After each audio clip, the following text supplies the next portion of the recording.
सिर्फ एक धुन नहीं, ये एक फीलिंग है। इस गाने को सुनते ही खुद ब खुद हमारे वीर जवानों की कुर्बानी, उनकी शहादत, उनका हौसला, देश के प्रति उनका जज्बा याद आने लगता है। 27 साल बाद एक बार फिर से वही कोरस की गूंज हमारे कानों में सुनने को मिलेगी। लेकिन आज के समय में जब ओरिजिनल सॉन्ग का रिप्राइज्ड वर्जन आता है तो ज्यादातर निराश ही करता है। इस बार का रिप्राइज्ड संदेशे आते हैं कितना दिल में उतर पाया है, इसी पर हमारी आज की चर्चा रहेगी।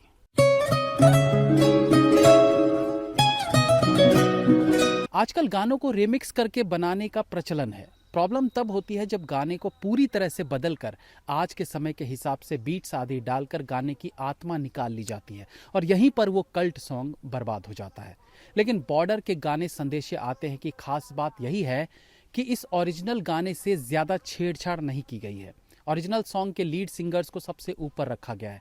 मतलब गाने की शुरुआत भी सोनू निगम से हुई है और गाने के मैक्सिमम पार्ट में उन्हीं की आवाज़ सुनने को मिलती है। अब इस गाने को रिक्रिएट भी तो मिथुन ने किया है, जो संगीत की बेहतरीन समझ रखते हैं।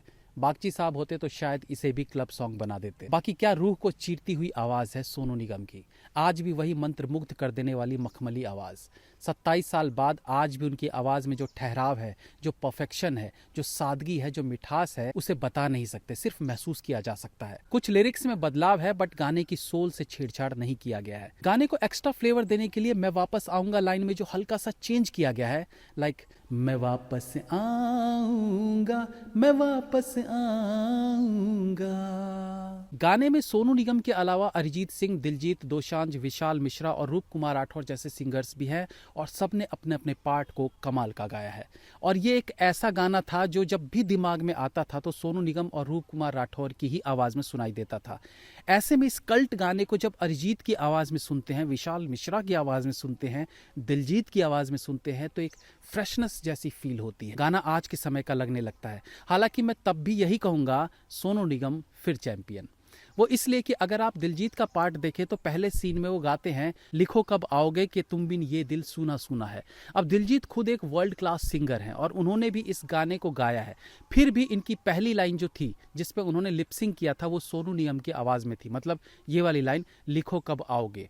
उसके बाद जो लाइन थी कि तुम बिन ये दिल सूना सूना है, ये दिलजीत की खुद की आवाज़ में है।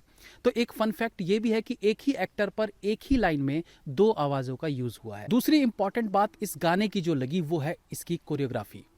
बॉलीवुड फिल्मों में अक्सर इस बात को लेकर मजाक बनाया जाता है कि कैसे हीरो किसी गाने पर डांस शुरू कर देता है तो आते जाते लड़के लड़की उसके साथ स्टेप टू स्टेप कैसे डांस करने लग जाते हैं। इस गाने में सभी सोल्जर्स दिखाए गए हैं, जो ऑब्वियस है कि अच्छा डांस करते हों, ये बिल्कुल ज़रूरी नहीं। तो जब भी मास्टर शॉट में सभी सोल्जर्स को दिखाया जाता है डांस करते हुए तो सब अपने अपने हिसाब से डांस कर रहे होते हैं, जो इस सीन को रियल बनाता है। अब या तो ये बैकग्राउंड में रियल के सोल्जर्स हैं या फिर अगर एक्स्ट्राज हैं भी तो कोरियोग्राफर ने इनसे एग्जैक्ट डांस ना करवा के सीन को रियल बनाने की कोशिश की है, जो कम ही देखने को मिलता है। इस बार के गाने में सनी देओल को छोड़कर सभी नए चेहरे देखने को मिल रहे हैं। गाना वरुण धवन, दिलजीत दोसांझ, आहान शेट्टी आदि पर भी पिक्चराइज्ड है एंड आई एम श्योर कि फिल्म में ये सभी पुराने स्टार्स की कमी को खलने नहीं देंगे।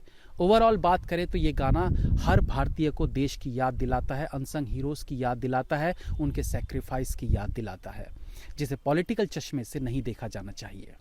Have a nice day.